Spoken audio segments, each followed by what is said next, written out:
12.3 비상계엄으로 정신적 피해를 봤다며 내란 손배소에 나선 시민들이 윤석열 전 대통령과 배우자 김건희 씨가 거주하던 서초동 아크로비스타 아파트에 가압류를 신청합니다. 시민 측 소송 대리인인 김경호 변호사는 오늘 향후 판결이 확정됐을 때 채권자들이 신속하게 손해를 배상받을 수 있는 최소한의 법적 장치를 마련하고자 한다고 설명했습니다. 가압류는 채무자가 재산을 은폐하거나 매각하지 못하도록 임시로 압류하는 법원 처분입니다. 강제 집행에 대비해 재산을 보전하기 위해 채권자가 신청할 수 있습니다.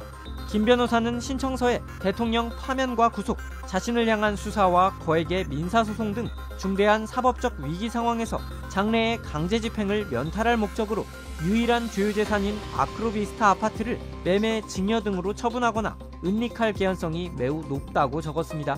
윤 전 대통령 부부는 해당 아파트를 김건희 씨 명의로 지난 2006년 매입했고 2010년부터 거주해왔습니다. 이 아파트는 지난달 25일 공개된 고위공직자 재산등록 사항에 19억 4,800만 원으로 신고됐고 아파트 실거래가는 30억 원을 웃도는 걸로 알려졌습니다. 김건희 또 구속 이번에 조사를 받았잖아요. 그냥 조사 혼자가 아니었던 것 같아요. 외롭진 않았을 것 같은데 바로 김건희 집사의 김예성, 건진법사가 동시 소환됐습니다. 이걸 어떻게 봐야 될까요? 네, 먼저 김건희 조사 내용부터 좀 살펴보겠습니다. 네. 영상부터 보겠습니다. 김건희 씨가 구속 수감 후 두 번째 소환 조사를 마치고 서울 남부구치소로 돌아갔습니다. 오늘도 김 씨는 대체로 진술 거부권을 행사한 것으로 알려졌습니다. 김 씨는 이날 오전 9시 40분께 서울 광화문에 위치한 특검 사무실에 도착했습니다. 특검팀에 따르면 김 씨의 조사는 오후 4시쯤 종료됐고 조서 열람 후 4시 37분 퇴실했습니다. 특검팀은 김 씨가 이날 조사에서 대부분의 질문에 진술 거부권을 사용했다고 밝혔습니다. 간혹 모른다, 기억 안 난다는 진술도 했다고 특검팀은 덧붙였는데요. 지난 14일 출석 당시와 비슷한 상황으로 보입니다. 한편 이날 김건희 특검은 집사 게이트의 핵심 인물인 김예성 씨와 건진법사, 전성배 씨도 각각 소환해 조사를 진행했습니다.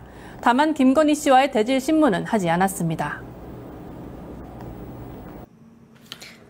네, 어제 김건희는 명태균 게이트 관련 의혹 그리고 도이치모터스 주가 조작 관련 혐의 조사받았습니다. 네. 그런데 뉴스 보셨듯이 네.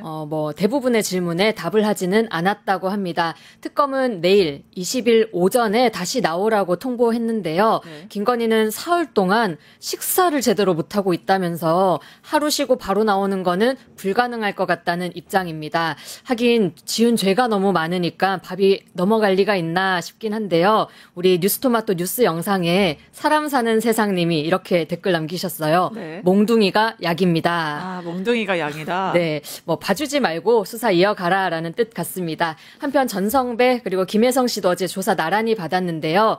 김건희와의 대질 신문은 이루어지지 않았고요. 특검은 기초적인 사실관계 확인에 주력한 것으로 보입니다. 네, 김건희 관련해서 또 다른 그 트리오가 또 계속 나오는데 이슈가 있습니다. 김건희, 이봉관 안가회동. 이건 또 뭔가요?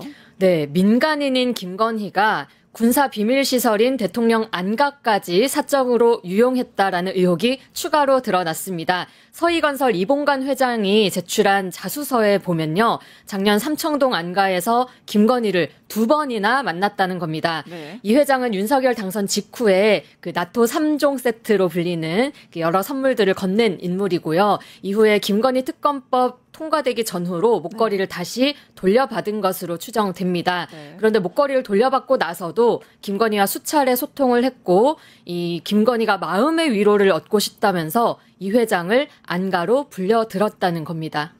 좀 상식적으로 봅시다. 마음의 위로는 그럴 수 있다고 치는데 안가. 혹시 안가 가보셨어요? 안가 못 가. 네. 안가는 제가 알기로는 아무나 그러니까 일반 민간인들이 절대 갈 수 없는 곳이다 이렇게 알고 있거든요. 이거 뭔가요? 네, 안가는 엄연히 군사상 또 공무상 기밀 지역입니다. 네. 그래서 지난 겨울에 기억하실지 모르겠는데요. 국수본이 대통령 안가 압수수색을 시도했었는데 네. 이때도 기밀 지역이라는 이유로 불발된 바 있습니다. 아무것도 아닌 사람 민간인 김건희가 국가 비밀시설을 사적으로 이용한 건데요. 그리고 마음의 위로를 왜 기밀시설에서 받습니까? 네. 필요하면 카페에서 만나든지 그렇죠. 교회를 같이 가든지 그렇죠. 집으로 부르면 되는데 아무래도 목걸이를 돌려주고 나서도 찝찝하니까 이거 나중에 추후에 논란이 될 때를 대비해서 어떻게 말을 맞춰야 될지 논의하고 입맞춘 게 아닌가 이렇게 상식적으로 예측이 됩니다. 서희건설 측은 윤석열 전 대통령 나토 순방 당시 김건희 씨가 착용한 반 클리프랜 아펠 목걸이를 교부한 사실을 인정하는 취지의 자수서를 특검에 제출하였습니다. 선생님이 안 먹였으니까 그냥 알아서 해줘서 그랬어. 그래도 정확하게 얘기를 해야죠. 왜냐 난 부담스럽잖아. 그랬더니 이게 그렇지가 이제 거기서 이제 확정을 했죠. 아 이거로 해줘서 그렇게 얘기가 된 거지. 네, 서희건설의 나토 3종 세트, 서성빈 씨의 바쉐린 콘스탄트 시계, 여기에 건진법사는 그라프 목걸이죠. 오늘 조사되나요? 네, 6천만 원대 그라프 목걸이 그리고 샤넬 가방 여기에 천수삼 농축차 이게 윤석열 정부 출범 전후로 윤형호 전 통일교 세계본부장이 전시통해서 김건희에게 전달했다는 선물들입니다. 그런데 그간 서울 남부지검이나 특검 수사에서 요 선물 실물을 찾지를 못했거든요. 그리고 전시 또한 모두 다 잃어버렸다. 그래서 전달하지 못했다라고 주장해 왔었고요. 그런데 아까 영상 보셨듯이 지금 줄줄이 선물 제공자들 입 열고 있습니다. 전성배 씨 역시 이런 대세를 좀 따라서 입을 열지 않을까 주목되는 상황입니다. 네, 윤석열 소식도 좀 봐야 될 것 같습니다. 지금 주말 동안 실명이다 아니다, 뭐 나경원 의원부터 비롯해서 논란이 좀 많았던 것 같아요. 네, 앞서 윤석열 측은 당뇨 망막증으로 실명 위험에 처했다면서 서울구치소 측에 외부 진료 허락해달라고 요청했습니다. 또 건강 악화 계속 이유로 들면서 체포영장도 불응하고 내란 우두머리 혐의 재판도 불응하고 이런 상황입니다. 이 상황에서 법무부가 깔끔하게 상황 정리해 줬는데요. 이렇게 보도자료로 설명을 했습니다. 서울구치소는 윤 전 대통령 입소 후 신입자 건강검진을 해서 건강 상태 확인했다. 특히 안과 질환과 관련해 한림대 성심병원에서 2차례 외부 진료 허용하는 등 수용자에게 허용된 범위에서 필요한 의료 처우 모두 제공하고 있다라고 얘기했고요. 그러면서 일부 주장과 같이 안질환 포함 건강 상태가 매우 안 좋다고 보기는 어렵다. 필요한 시술 받지 못해 실명 위기라는 주장도 사실과 다르다라고 설명했습니다. 한마디로 실명 위기설은 뭐다? 개뻥이다라는 게 또 드러난 거죠. 송영길 대표 같은 경우는 본인이 당뇨가 있었는데 오히려 이제 구치소에 있으면서 정기적인 약을 제공받고 건강이 오히려 좋아졌다 이렇게 얘기를 하거든요. 제대로 된 진단서도 없는 상태에서 이렇게 하는 것들이 굉장히 무리가 있지 않나 말씀하신 대로 개뻥이 아닌가 싶네요.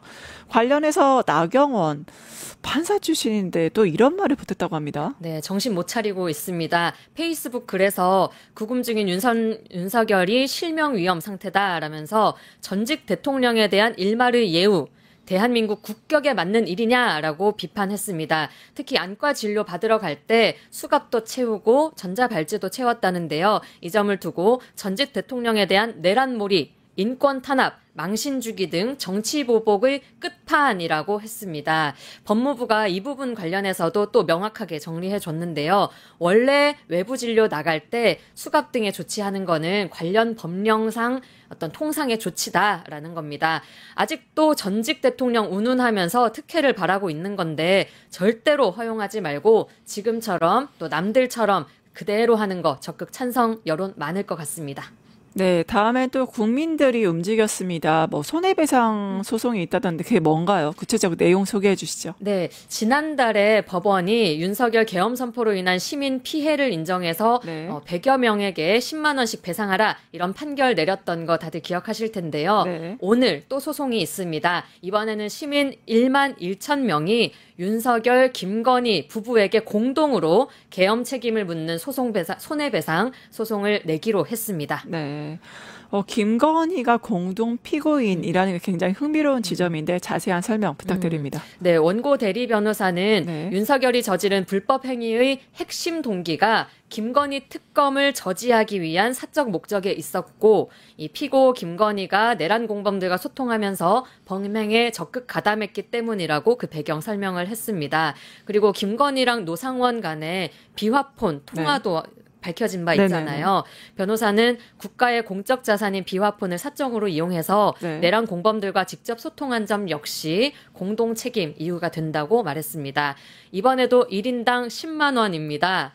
민생회복지원금보다 더 기대되는 내란회복지원금 10만 원 곱하기 1만 1천 명 하면 11억 원 되겠는데요. 근데 지난번 배상 그 판결 이후에 윤석열 쪽이 항소도 하고 네. 법원에 강제 집행 정지도 지금 신청한 상태거든요. 네네네. 근데 윤석열 부부 재산만 74억이 넘는다잖아요. 네네. 그 좀 짜잔하게 굴지 마시고 시원하게 11억 정도는 쏠 수 있지 않겠습니까? 이번에 소송 아무튼 확실하게 또 이겨가지고 우리 내란 회복 지원금 타내기를 기원해 보겠습니다.